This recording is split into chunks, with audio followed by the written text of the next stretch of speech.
Magandang araw sa inyo mga kapatid. Nandito ulit ako si Robert at magsishare ulit ako ng isang DIY na ginawa ko. At ginawa ko to para meron naman pag-testing sa mga dayak. Kasi nga, wala tayong mabibiling instrumentong kahit napaka-delicate,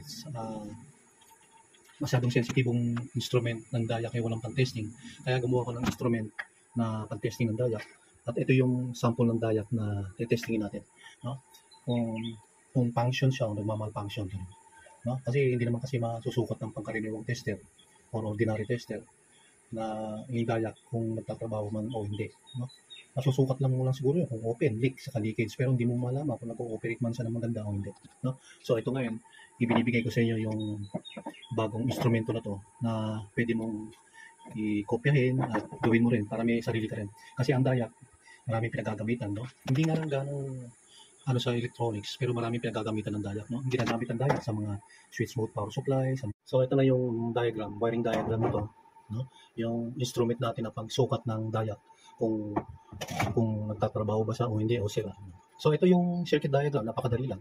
Itong box na to, box ng adapter to ng mga AC/DC power supply. Tanggalin yung loob kung marami kayong ganun sira, pwede nyo nang gamitin. Tapos ang ilagay yung circuit ay ito yan. Napakakunti lang ng piyesa na to, no? Bilangin natin ng piyesa 1, 2, 3, 4, 5, 6, no?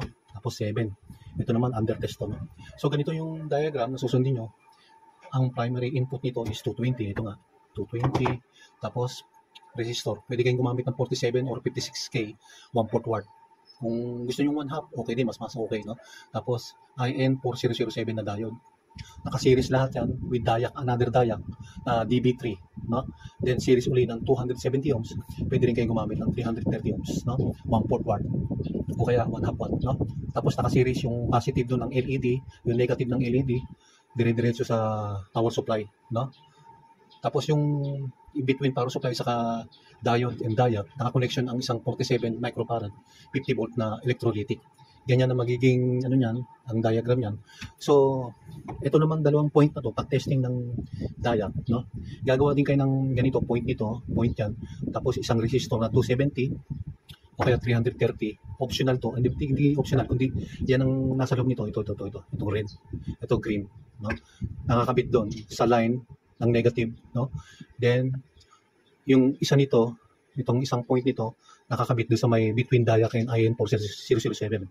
Ganyan lang, sundan nyo lang yan. Okay na, yan. Bali, ito ang dayak na under test. Nandito na yan. Itong LED na red na to, naka-series yung 270 ohms. Parang ganito rin yan eh. Ito, kinuha mo lang yung portion na to, nilagay mo rito. So, ito under test ng dayak. Yan. Itong dalawang point na to. Na? Itong green, itong LED, tapos itong red, ito yung yung pan-testing natin. So, ang purpose ito, dapat pag sinaksak mo sa AC to, magbibigay siya ng signal, no? Magpa-flashing to, itong power supply na to, na LED na to, magpa-flashing siya. Then pag tinesting natin ng dayak, dapat mawawala, lilipat dito, magpa-flashing to. Kapag hindi nag-flashing, o kaya pumula lang, ibig sabihin nun, shorted. O kaya kung hindi naman nag-flashing, itong red is open yung dayak, no? Dapat talaga mag-function. Mawawala ang flashing nito, malilipat dito sa kabila. So, ganyan lang. Sundin nyo lang yung sirketo ng ganyan. Makakabuo na rin kayo ng pang-testing ng dayak. Kasi may kukuha ka ng dayak doon sa mga board na pinagtanggalan. Hindi mo alam kung gumagana o hindi. Kaya ito na ang solution. Magawa tayo ng solution. Nyo lang, kopyahin nyo lang yan, sundin nyo lang. Tapos ipasok nyo sa loob. Ito, ganito na magiging resulta nun. Okay, magte-testing naman tayo ng dayak. Kung gumagana o hindi. Meron tayong tatlong klaseng dayak dito. May tatlong dayak. May kanya-kanyang operation. Ang dayak kasi ang tunay ng dayak na nagtatrabaho, dapat kahit baliktarin mo siya, gagana siya. Meron namang mga defective ang mga dayak. One side lang siya nagtatrabaho, pero pag ibang side, hindi naman siya nagtatrabaho. So, testingin natin itong tatlo. Papakita ko sa inyo kung ano yung good dayak, no? Unahin natin itong isa. Dapat, yung blink na to, yung good dayak, malilipat dito yung blink. Tapos, kung babaliktarin mo man to, magbi-blink pa rin siya, yung red, mawawala yung green. So, ito na yung isa. Ayun, lumipat siya. Ibig sabihin, ayos to. Ngayon, babaliktarin naman natin itong isa. Ayun, di ba? Kahit baliktarin mo siya, nagbi-blink yung red, ibig sabihin, operation na ganun talagang dayak eh. Kasi kung titingnan mo yung symbol ng dayak, yung ganito nga, yan, pwede baliktaran yan, no? Pwede mo pag-connection ka ng baliktad, okay lang, walang, hindi big deal sa dayak yan. So, dito naman tayo sa kabila. Okay to, testing natin. Okay ang good dayak yan, no? Itong isang to, yan. Yan. Okay to, kahit balik-baliktarin mo. Ngayon, ito namang isa, tingnan natin yung red dito. Ayun, gumana, no? Ngayon, kung baliktarin natin, dapat gumana yan. Ayun, okay pa rin. Okay ang dayak na yan. Iba-iba kasi yung dayak, kala natin yung kulay blue, yun lang ang dayak, DB3, DB4, meron nyo maraming klase. Ito pala, parang IN4007 siya, pero dayak pa rin siya. Ito naman, crystal, tingnan mo. Akala ko nga, ang dayak DB4, DB3 na kulay blue lang pero ito, kita mo, crystal siya.